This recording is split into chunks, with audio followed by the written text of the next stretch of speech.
Hey guys, Carell Cooper here with On the Black, and I'm joined by Joe DeMayo of stlucietoflushing.com. Hey Joe, how you doing? Not too bad. How about yourself? Doing good. I'd be doing a little bit better if the Mets weren't getting blown out by Pittsburgh right now, but I don't know.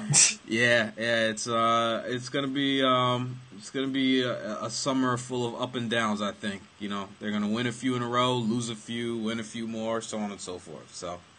Probably finish below 500. Yeah. So hey, why don't you tell everybody that's watching that will watch this video a little bit about yourself and your blog? All right. Well, I'm Joe DeMayo. I'm born and raised in New Haven, Connecticut. Lifelong Mets fan. Been going to games since I was 5, 6 years old. And this, as far as the site, it kind of was an idea. Me and one of my contributors, Ben Yole. We kind of were talking about it because I contributed with Mike Silva over at NY Baseball Digest. Okay.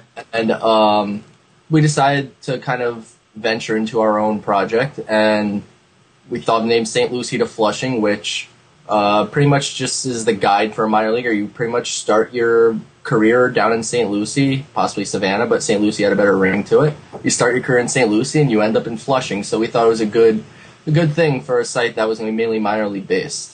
Gotcha. And I know that obviously you specialize more so in the following the minor leagues, and then the draft as well, which is coming up, and that's kind of what I really want to talk to you a little bit about tonight is the draft and what the Mets strategy should be in terms of the draft. For those that are watching that may not follow the draft or may not know much about the MLB draft, can you talk a little bit about that? Sort of when it starts, how many rounds, so on and so forth.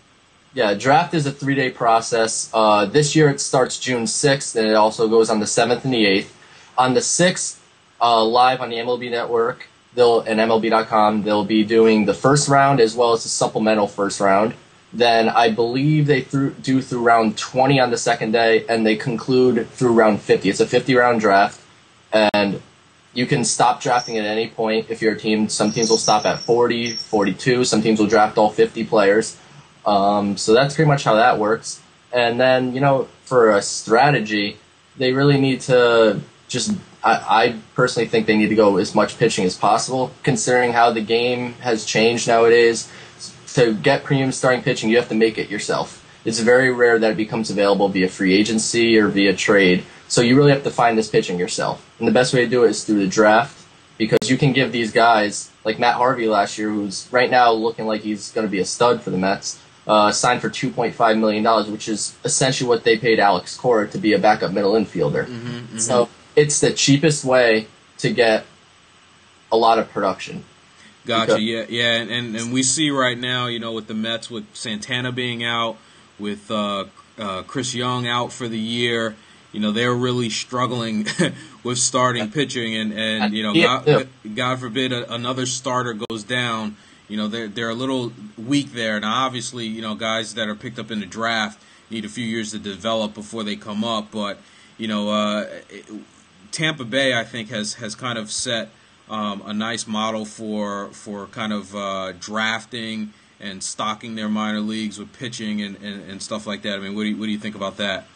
Yeah, whenever I talk to any scouts or anything, they always call Tampa Bay a well-oiled machine. They can lose all their free agents that they did, which net them 10 picks among the first 60 in this draft. They can lose all the free agents they did, and they're still up in first, second, third place. I know they're up there. So they're a well-oiled machine. That's the way to build a team. You have to build a team from within and supplement it with free agency and supplement it with trades like Santana and Bay, etc. That's the proper way to do it. The Mets kind of have been doing it the other way around. They've been just signing any big name they can and then supplementing it with any kind of draft pick that somehow comes along, like an Ike Davis, anyone that somehow cracks through. But this front office seems very willing to spend in the draft. At least that's what they claim. Mm-hmm. So if they spend, the Mets could get a very, very good talent at 13, which is where they picked first, and then at 44, which they got in exchange for Pedro Feliciano when he signed with the Yankees. Gotcha.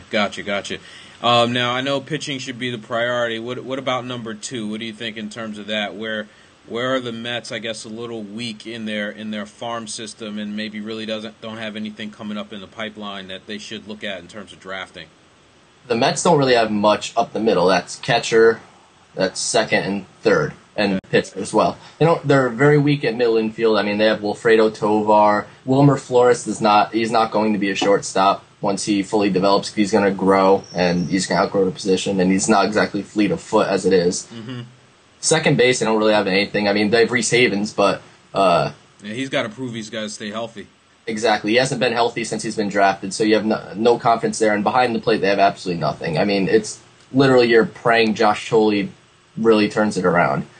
Their strengths, though, they have great outfield prospects with Kirk Neuenhuis, Cesar Puello, Fernando Martinez, Matt Dendecker, Corey Vaughn. So they're set in the outfield. I don't think they need to address that too much. If you try not to draft for need, but if you do want to draft for organizational need, which some teams do, for the Mets, you really want to focus on high-level starting pitching as well as anything up the middle. Gotcha. Now, in terms of like draft day, I know you said it's 3 days long. What is the process that the Mets and I guess most teams go through? Is it Alderson making the picks, or is it Alderson and team, scouts and everyone else in the front office kind of getting together, strategizing, and then as a collective group making the picks? I think you always work as a collective group, but actually Paul DePodesta is the one who runs all the scouting. Mm-hmm. So DePodesta is going to be the one who mainly is in control, as well as scouting director Chad McDonald, and Sandy Alderson obviously will have some input. J.P. Ricciardi, I know, has personally done a lot of scouting for them. So they have a lot of guys with great knowledge that are scouting for them, and they're all going to work together and collectively hopefully make the right pick for the Mets, and hopefully they're willing to go above slot when it's merited. Yeah, okay, cool. Now, in terms of the draft and what you're going to be doing on your blog, are you going to be covering sort of all of the Mets picks and sort of getting that information out? Oh, yeah, of course. My plan is on draft day, I'll be having a live chat on the site that will go throughout the whole first round and the supplemental round, and I'll have something on every single pick the Mets make, 1 through 50, however many they make. I'll have some kind of information on every single person on the site, and it should be fun. I love draft time. It's my favorite time of year.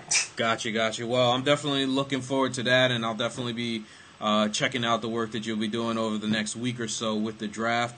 Joe, I want to thank you for joining me for this quick chat, and for everyone out there, make sure you go ahead and visit Joe over at St. Lucie to Flushing.com for draft coverage and minor league coverage and everything else on the Mets. Thanks, Joe. I appreciate it.